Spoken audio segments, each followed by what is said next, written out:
During the summer break of my junior year of high school, I worked as a McDonald's employee. I was 17 and pretty naive at the time. I desperately needed the money to add to my college fund. My parents did not plan it out so well, so there was a really high chance I wouldn't go to college if I didn't get a job. I was mostly busy during the whole day. I was a day person and wasn't very productive at night. During the day, I was either hanging out with friends, working out, studying, or learning and practicing for coding competitions to add to my portfolio. And usually, at night, I wasn't doing anything. The most productive thing at night was just some plain old grid-in homework. Because of the reasons mentioned above, and because of the fact that I did not sleep a lot at night, approximately about 3 to 4 hours, I decided to kill 2 birds with 1 stone and take a night shift job.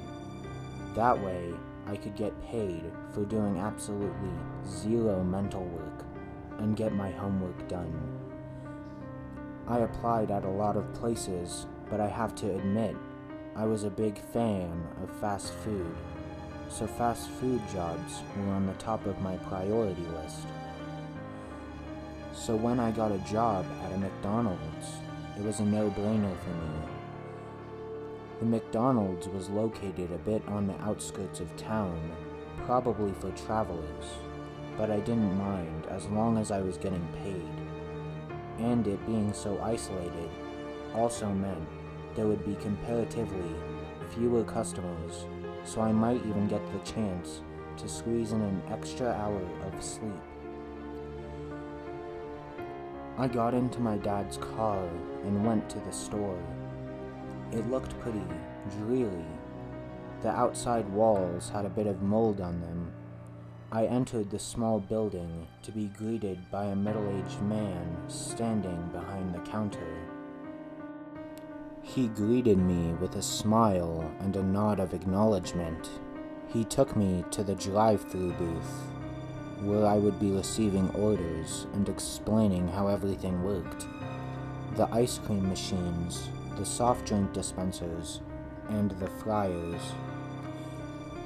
After he had given a quick tour of the building, he brought me back to the counter. He took a deep breath and said, "Hey kid, do you believe in ghosts and stuff?" "No, but why do you ask?" I inquired. "I know I'm gonna sound absolutely insane for this, but you'll have to follow some rules while working here." Now, I know all of them sound unbelievable, but trust me, they are as real as it gets. They could even cost you your life. I looked at him, puzzled. "What are the rules?" I asked. "And has anyone ever been hurt or something?" I said. He pulled out his phone, and he had multiple photos of teenagers who formerly worked here, but apparently ignored the rules and have gone missing since. "Why don't you go to the cops?" I asked. "Because no one believes me," he said, his voice getting a little shaky. "They conduct a full area search. They think I am insane." He almost burst into tears, but composed himself and begged me to follow the rules and take them seriously. I said that I would, and his face lit up. He handed me the list of rules, thanked me, and left.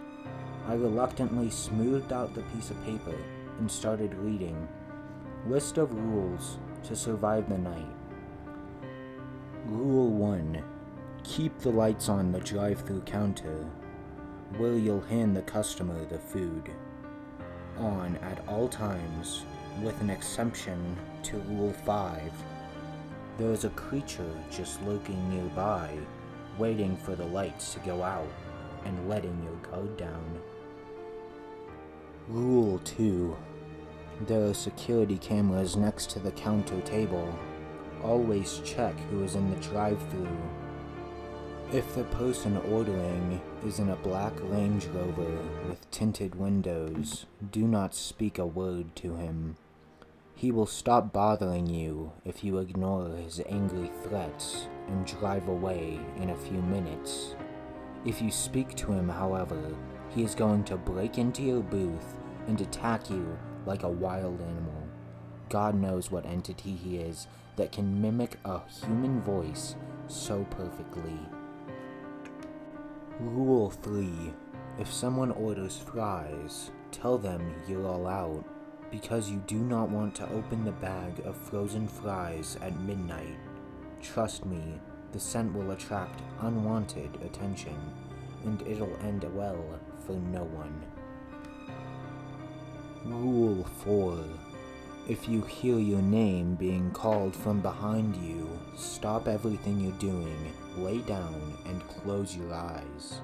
You might feel teeth on your limbs, or giant talons rubbing against your head or torso, but please do not move. It'll be gone after you hear a demonic giggling. Rule 5. If you see a 5-year-old girl with no eyes standing in the driveway looking directly at the camera, lock all doors and windows and close all the lights. You might hear screaming, roaring, and screeching from outside.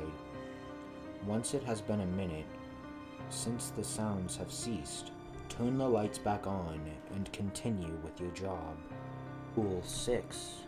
If you hear people in the main dining area, do not check that out. No one is there, since the place will be locked.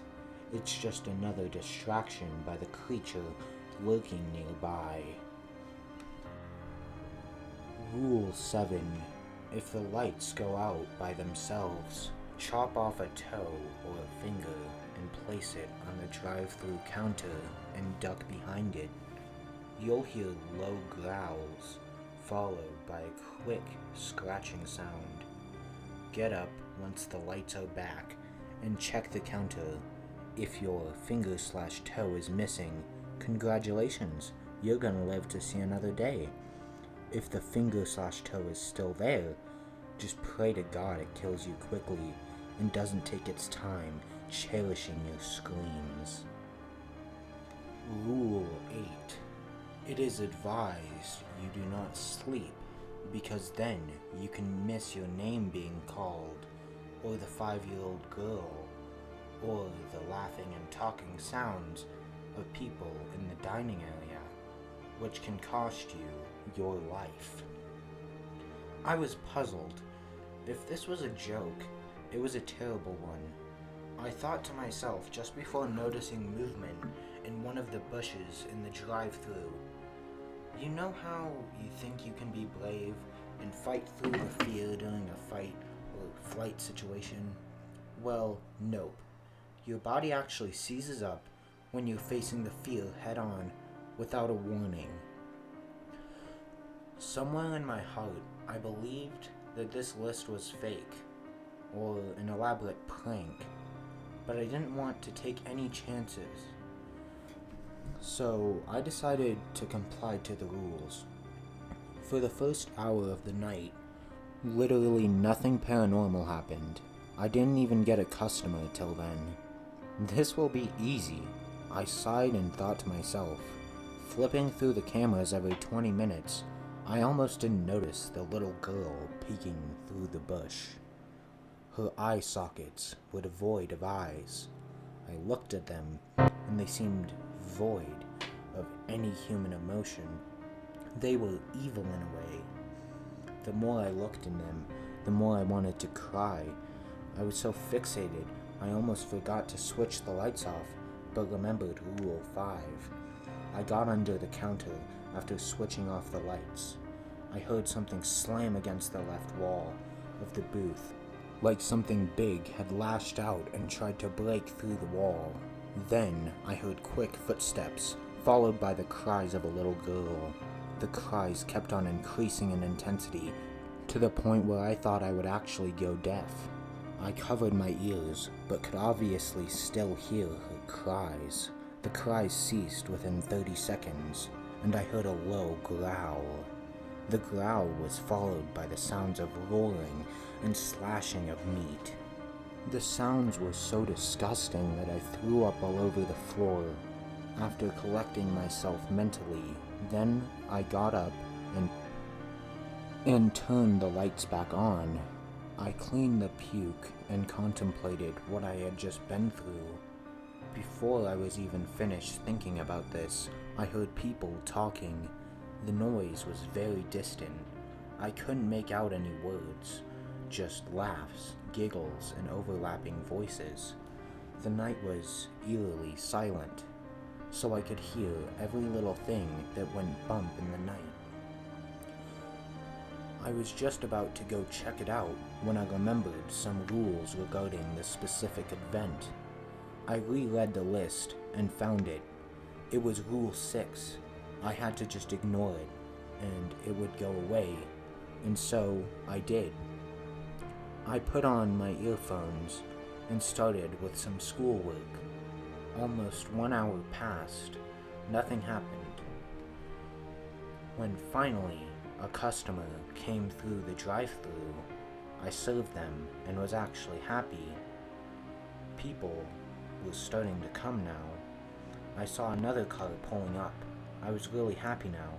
I wasn't alone in this hellhole any longer.